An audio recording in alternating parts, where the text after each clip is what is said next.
Animation Studio. कहानी है ये 3 यार की फ्रेंडशिप डे के बवाल की। कहानी शुरू होती है एक छोटे से शहर से जहाँ 3 दोस्त रहते थे, राजू, पप्पू और गुड्डू। तीनों ही पक्के दोस्त थे। राजू चालाक लेकिन आलसी बच्चा था। पप्पू भोला और थोड़ा सा बेवकूफ बच्चा यानी सीधा साधा। गुड्डू ओवर स्मार्ट और ड्रामेबाज।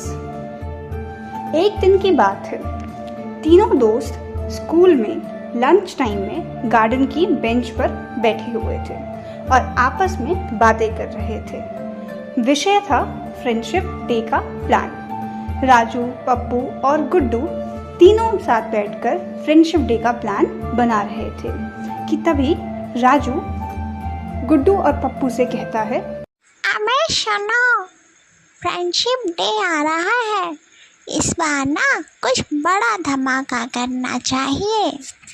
राजू की ये बात सुनकर गुड्डू मुस्कुराते हुए कहता है, धमाका तो मुझे मिस रेखा के भी टेस्ट में करना था, लेकिन तूने तो बम ही फोड़ दिया।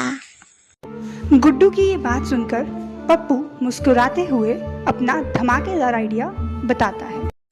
मैं सोच रहा हूँ क्यों ना इस बार हम सबको फ्रेंडशिप बैंड दे, वो भी सेलिब्रिटी टाइप का।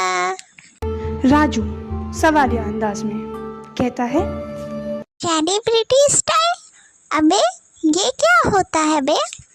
राजू का सवाल सुनकर गुड्डू जवाब देता है, मतलब हम खुद को सेलिब्रिटी समझेंगे और सबको ऑटोग्राफ देंगे और ना बैंड के साथ समोसे भी देंगे।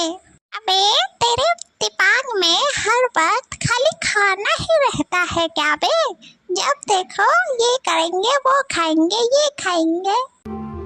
उसी दिन स्कूल के बाद दोपहर का समय तीनों दोस्त फ्रेंडशिप डे के बैंड्स के लिए दुकान की ओर चल पड़ते हैं।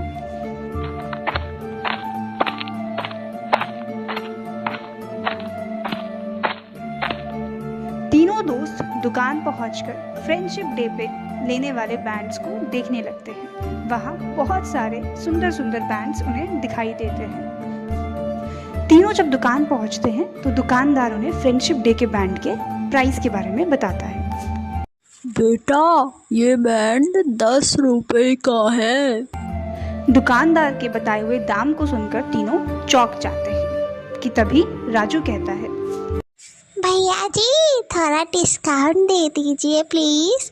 हम तीनों ने ना बड़ी मुश्किल से मिलकर 3 रुपए इकट्ठे किए हैं। राजू की ये बात सुनकर दुकानदार मुस्कुराते हुए कहता है, अरे बच्चों, 3 रुपए में मैं तुम्हें रबड़ भी ना दूँ, फिर तो फ्रेंडशिप बैंड बहुत दूर की बात है। दुकानदार की बात सुनकर पप्पू भी हंसते हुए कहता है, ठीक तो अंकल जी, रबड़ ही दे दीजिए, हम मुझको काट के बैंड बना लेंगे। पप्पू की बात सुनकर दुकानदार अपना माथा पकड़ लेता है।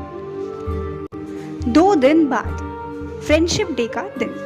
स्कूल का माहौल, स्कूल का ग्राउंड। सभी बच्चे एक दूसरे को फ्रेंडशिप बैंड बांध रहे होते हैं कि तभी राजू, गुड्डू और पप्पू वहां पे एंट्री करते हैं, वो भी पूरे स्टाइल से। एंट्री करते ही राजू पप्पू और गुड्डू से कहता है, पप्पू, राजू चलो शुरू हो जाओ, फ्रेंडशिप बैंड बनाना शुरू करते हैं। आज फ्रेंडशिप डे है, हैप्पी फ्रेंडशिप डे तुम दोनों को। राजू की बात सुनकर गुड्डू दौड़ता हुआ बच्चों में चला जाता है और फ्रेंडशिप बैंड बांधने लगता है और कहता है, तुम मेरी सबसे खास दोस्त हो, हैप्पी फ्रेंडशिप डे। तुम भी मेरी सबसे खास दोस्त हो, हैप्पी फ्रेंडशिप डे। गुड्डू सभी को एक ही बैंड अलग अलग तरीके से बांध रहा होता है। ये देख पप्पू उससे कहता है, अबे ओ, एक ही फ्रेंडशिप बैंड को बार बार क्यों बांध रहा है सबको? दिमाग नहीं है तेरे में? पप्पू के सवाल पर गुड्डू मुस्कुराते हुए जवाब देता है।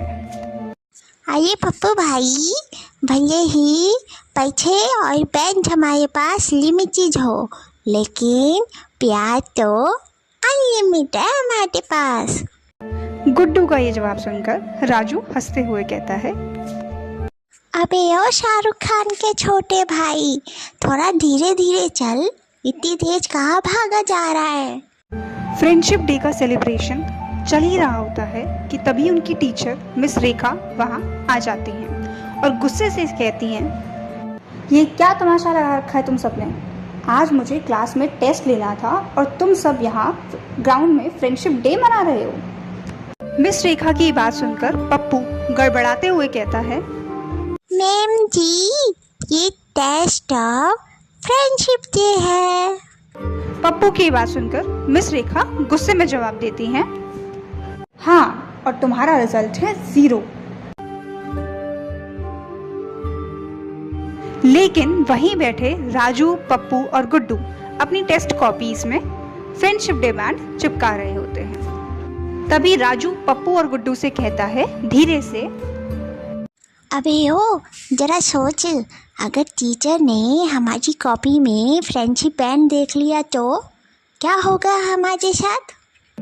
राजू की ये बात सुनकर गुड्डू मुस्कुराते हुए जवाब देता है, अये राजू भाई, तो वो सोचेंगे कि हम लोग बहुत इमोशनल है और इमोशनल लोगों के नंबर ज़्यादा आते हैं। लेकिन अगर उन्होंने हमें निकाल दिया तो फिर हम क्या करेंगे? अरे तो क्या हो गया, अगर उन्होंने हमें निकाल भी दिया तो अगले साल फिर से इसी क्लास में फ्रेंडशिप डे मनाएंगे, वो भी और धूम धड़ाके के साथ। कुछ देर बाद मिस रेखा तीनों को लेकर प्रिंसिपल ऑफिस की तरफ जाती हैं। प्रिंसिपल ऑफिस में पहुंचने के बाद प्रिंसिपल सर तीनों से गंभीरता से सवाल करते हैं,